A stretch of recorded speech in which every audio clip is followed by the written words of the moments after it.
So right now I'm pondering about an event. Something happened at work. So we had a coworker. I don't know him much really, but all I heard that on Friday, he passed away suddenly. He was just like biking and fell and died on the spot.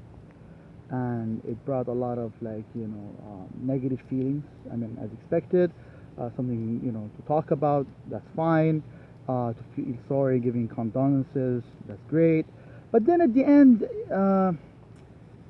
start mentioning that on Monday we're going to provide a service paid by the company where we can speak to specialists because of the psychological impact that is brought to from people.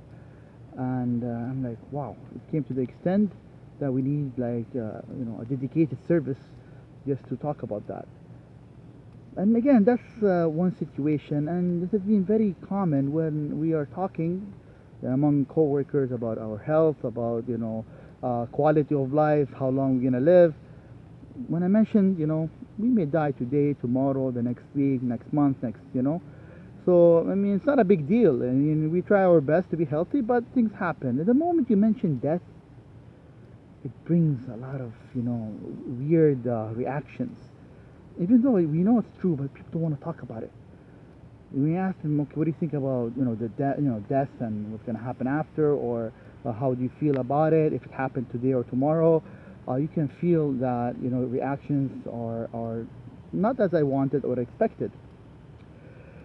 So I was thinking, okay, so what's going on? Then I came to my mind that actually a great reflection of your belief of your Lord is that you are actually in acceptance to what is called death. I never thought about it, but yeah, it's true.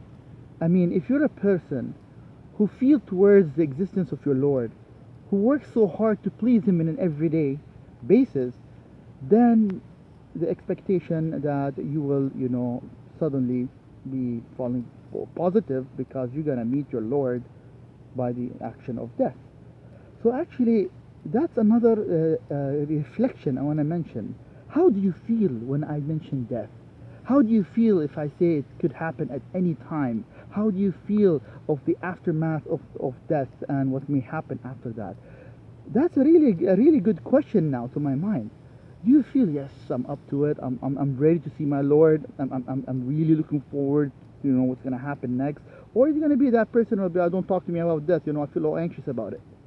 Where are you between this and that? And that's really an important question to ask yourself. If you don't feel that you are ready at any time to meet your Lord, then you have to question yourself why. Even if you're praying, it doesn't mean that. Your heart, where is it right now? Maybe you've done something to someone and you feel bad about it. Maybe you've actually taken rights from others and you don't want to, admit it. It's only between you and yourself and the definition or the mentioning of death. So I come back and I say, imagine that death could happen anytime. Let's say today. How do you feel about it? And based on that, you don't have to share it with anyone else. Just think about it between yourself. How do you feel about it? Where are we, with that, question? And from that answer, when you're honest about it, you know the state of your heart and if you're ready or not. I hope this reflection may be of help. For me, it is extremely helpful as I ponder about death all the time.